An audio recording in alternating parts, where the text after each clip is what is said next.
A report has come from the Hawke Commission today stating that there has been Indian interference in our politics. Why is it that this is happening now? We didn't have these problems before this NDP Liberal government. Many people want to know if there have been accusations of interference in the Conservative leadership as well. And what I've said is when I'm Prime Minister, this is my plan. I'm going to ask the security and intelligence bodies to give all the names over to a judge. The judge will review the evidence and publish a public report. But what has Justin Trudeau really done for the Sikh community? Sikhs are being assassinated on Canadian soil. He can say he's speaking out against it. It's very easy to speak. He signed on with Modi to an open skies agreement that doesn't include a flight to Amritsar. Now, I want Punjabi and all Canadian truckers to have lower fuel costs. A report has come from the Hawke Commission today stating that there has been Indian interference in our politics. Many people want to know if there have been accusations of interference in the Conservative leadership as well. And you could have taken the security clearance, but without still being gagged. Why don't you do this? Well, that's not true, because I would have been gagged if I had taken the government briefings. We confirmed that when we asked the officials what would be involved in it. And so we know that what Trudeau and the NDP Liberals want to do is gag me so that I can't speak without risk of criminal prosecution against me. I'm not going to be gagged. The government has the legal authority under the CSIS Act anytime it wants to inform me if there is a risk of foreign interference. And they have not done that. So I have to believe that it's just Liberals politicizing this issue to score political points. And by the way, why is it that this is happening now? We didn't have these problems before this NDP Liberal government. We didn't have foreign countries like China or India or Russia flagrantly interfering or assassinating Canadians on our soil before this Liberal government. They should take responsibility for the fact that Canadians are now victim to foreign interference. They have created this problem. We're the ones that will fix it. They still haven't implemented the foreign agent registry. Why? If they are so interested in knowing who's operating on behalf of a foreign government, why is there no registry set up and running today with the names on it? We've been calling for that for 6 years, and still we have nothing. So Justin Trudeau and the NDP Liberals are trying to cover up the fact that Beijing interfered in 3 consecutive elections to help Trudeau win. He knew about it, and he allowed it because he wanted to benefit from it. And he has risked and imperiled our country's national interest for his own personal benefit. And what we need is a new common sense conservative government that will end the foreign interference by all governments and take back control of our democracy. Oh, can I just say one more thing on that? Why won't Trudeau release the names? Why won't he release the names? If there are people who have betrayed Canada and knowingly worked to the advantage of a foreign government in any political party, I issue the challenge. Release the names. Make the names public. Why haven't they? Many Liberal names on that list. I'm not afraid. Release the names. I've told them, even if you claim there are Conservatives on the list, release the names. And what I've said is when I'm Prime Minister, this is my plan. I'm going to ask the security and intelligence bodies to give all the names over to a judge.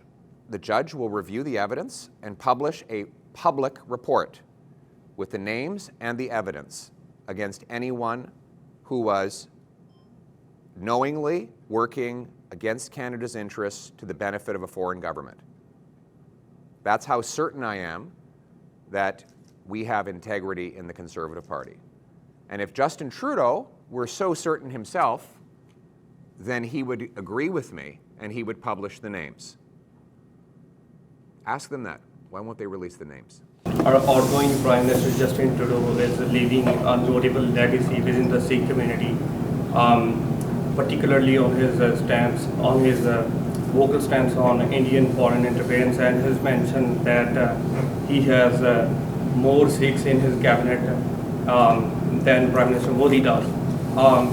Given the context, how do you believe that, is it crucial for you to secure, how crucial it's for you to secure the support of Sikh community to hold the PMO?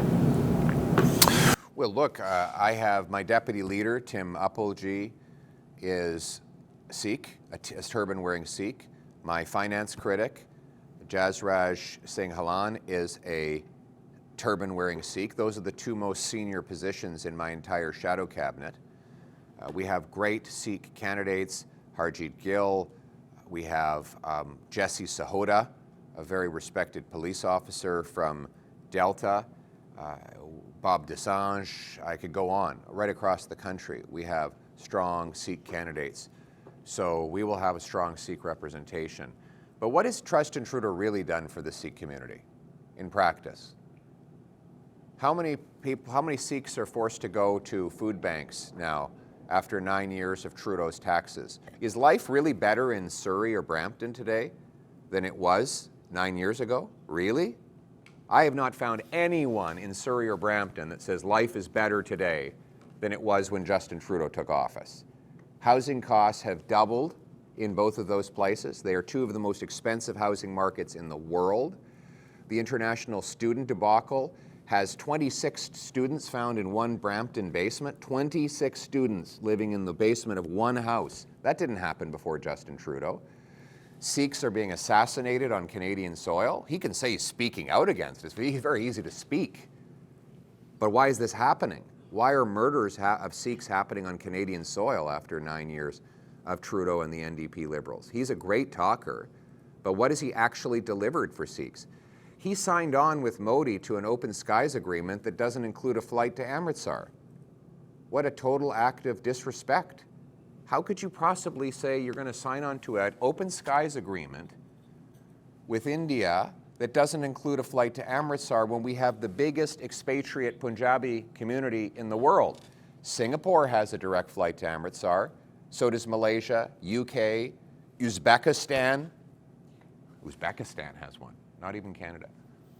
Who else? Italy, UAE, they all have direct flights to Amritsar. Trudeau did not even get us a flight to Amritsar, even though our Punjabi population is way bigger than any of those other places. So, wow, he stood up in the House of Commons and beat his chest and put on a big performance.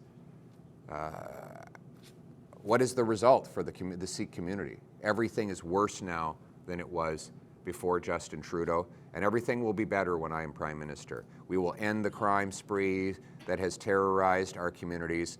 We will make Brampton and Surrey and all other communities safe again. We'll build the homes. We'll cut the taxes. We'll get rid of the carbon tax. The Sikh trucking community is getting totally screwed over by the carbon tax. Talk to the trucking community. All of them are ask them to show you their bills, how much they're paying in Trudeau's carbon tax after 9 years. You know, I want Punjabi and all Canadian truckers to have lower fuel costs.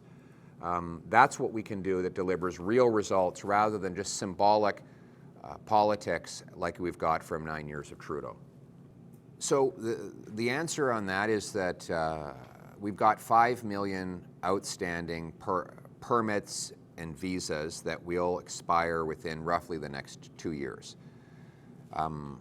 There's some duplication, so it's not 5 million, exactly 5 million people, but it's millions of people whose presence here will run out in the next several years.